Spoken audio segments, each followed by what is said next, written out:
जय महाराष्ट्र मित्रांनो, मी मराठी 45 या चॅनलवरती आपल्या सर्वांचे स्वागत आहे. आजच्या व्हिडिओमध्ये आपण जे आता जिल्हा परिषद आणि पंचायत समितीची जी निवडणूक लागलेली आहे, त्या निवडणुकीसाठी 7 फेब्रुवारी 2026 या दिवशी मतदान होणार आहे. तर याच धर्तीवर जे मतदार यादी तुमचं नाव आहे किंवा नाही हे सर्च करण्यासाठी निवडणूक विभागाकडून एक नवीन ॲप्लिकेशन लॉन्च करण्यात आलेलं आहे. त्याच ॲप्लिकेशनच्या माध्यमातून तुमचं नाव आपण मतदार यादीत आहे किंवा नाही हे पाहणार आहोत. त्यासोबतच तुमचं स्थळ कुठलं आहे मतदानाचं, त्यासोबतच संपूर्ण मतदार यादीसुद्धा कसं पाहायचं हे पाहणार आहोत आपण या व्हिडिओमध्ये. त्यासाठी सर्वप्रथम आपल्याला प्ले स्टोअरला यायचं आहे. तिथे मत अधिकार हे नावाचं ॲप्लिकेशन तुम्हाला जे समोर दिसत आहे ते इन्स्टॉल करून घ्यायचं आहे.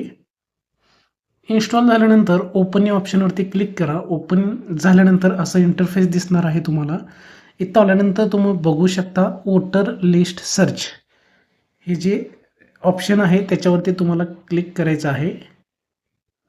क्लिक केल्यानंतर तुमच्यासमोर दोन ऑप्शन आहेत. दोन ऑप्शनच्या मदतीने तुम्ही नाव सर्च करू शकणार आहात. ते म्हणजे नाव, जे तुमचं नाव आहे वोटर यादीला त्या नावानुसार एक तुमचं नाव सर्च करू शकता. आणि दुसरा ऑप्शन आहे ते म्हणजे वोटर नंबर. एपिक वाईज असतं, म्हणजे जे इलेक्शन कमिशनकडून तुम्हाला जे वोटर नंबर भेटलेला असतं स्पेसिफिक, तो नंबर टाकून सुद्धा तुम्हाला सर्च करता येणार आहे.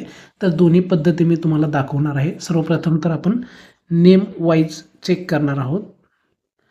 त्यासाठी सर्वप्रथम तुम्हाला नेम वाईजवरती क्लिक केल्यानंतर इथं तुम्हाला ऑप्शन दिसणार आहे लोकल बॉडी. एक नंबर लोकल बॉडी या ऑप्शनवरती तुम्हाला क्लिक करायचं आहे. क्लिक केल्यानंतर जिल्हा परिषद ऑप्शन येतं ते निवडायचं आहे. आणि त्याचसोबत जिल्हा परिषद निवडल्यानंतर डिस्ट्रिक्ट 2 नंबर तुमचं कुठलं डिस्ट्रिक्ट आहे हे तुम्हाला निवडायचं आहे. आता तुम्हाला प्रश्न पडलेला असेल, इथं 12 जिल्हे दाखवत आहेत. म्हणजे आता सध्या जिल्हा परिषद आणि पंचायत समितीची जी निवडणूक लागलेली आहे ते फक्त 12 जिल्ह्यांसाठीच आहे. त्याच्यामुळे हे 12 जिल्हेच तुम्हाला दिसत आहेत. जर भविष्यात कुठली निवडणूक होईल ज्या संबंधित जिल्ह्याचा समावेश करण्यात येतो निवडणुकीसाठी, तिथं नाव येतो त्या जिल्ह्याचं. तर आता या 12 जिल्ह्यांसाठीच निवडणूक आहे, त्याच्यामुळे 12 जिल्ह्यांचंच नावाची लिस्ट आहे. आणि याच्यामध्येच तुम्हाला तुमचं जर मतदार यादीत नाव चेक करायचं असेल तर तुम्ही सिलेक्ट करू शकणार आहात. त्यासाठी आता माझा जिल्हा आहे धाराशिव, त्याच्यामुळं मी धाराशिव डिस्ट्रिक्ट सिलेक्ट केलेलं आहे.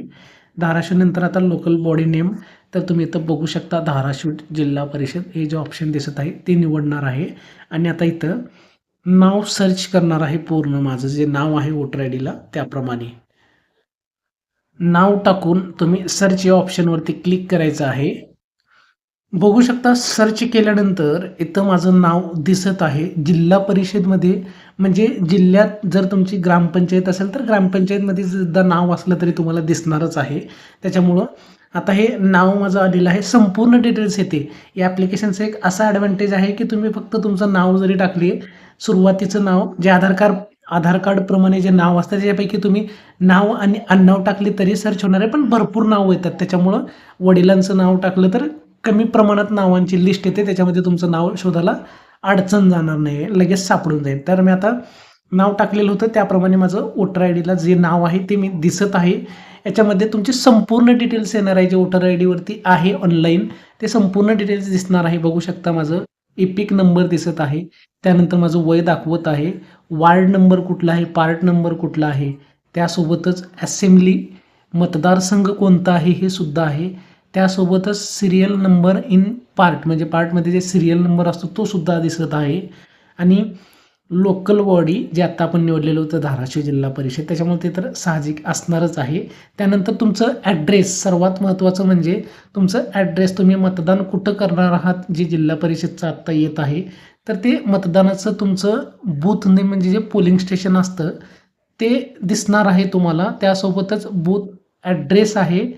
एक तर सुरुवातीचं नाव म्हणजे शाळेत वगैरे असेल तर शाळेचं नाव असतं, आणि दुसरं ॲड्रेस म्हणजे गावचं नाव असतं. तर अशा प्रकारे तुम्हाला अगदी 2 मिनिटात तुमचं नाव चेक करता येणार आहे, तेही कुठंही न जाता मोबाईलवरून मित्रांनो. आणि हे तुम्ही सेव्हसुद्धा करू शकता मोबाईलमध्ये आपल्या. हे तुमचं जे आत्ता येणारं 7 तारखेला निवडणूक आहे त्याची संबंधित डिटेल्स आहे. अगदी 2 मिनिटात मोबाईलवरून स्वतःच्या बघू शकणार आहात.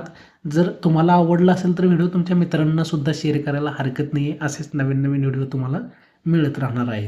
हे आपण आता सर्च केलं तर ते नावानुसार केलं तर आता दुसरा ऑप्शन बघणार आहोत ते म्हणजे इपिक वाईज म्हणजे जे मतदान कार्डचा नंबर असतो त्याच्यानुसार त्याच्यामध्ये सेम आहे. पहिलेचे जे लोकल बॉडी आहे ते निवडायचं आहे, डिस्ट्रिक्ट निवडायचं आहे आणि लोकल बॉडी नेम निवडायचं आहे आणि त्यानंतर फक्त शेवटचाच पर्याय बदल असतो. तिथं आपण नाव टाकलं होतं, नाही तर तुम्हाला वोटर आय डी नंबर असेल तर वोटर आय डी नंबर टाकून घ्यायचा आहे आणि वोटर आय डी नंबर टाकून सर्च ऑप्शनवरती क्लिक केले की तुमचं लगेच मतदान पूर्ण डिटेल्स आत्ता जशी आली तेच डिटेल्स येणार आहे. फक्त ते नावानुसार ती मतदान कार्ड नंबरनुसार येणार आहे. तर माहिती आवडली असेल तर चॅनलला लाईक आणि सबस्क्राईब करा. धन्यवाद.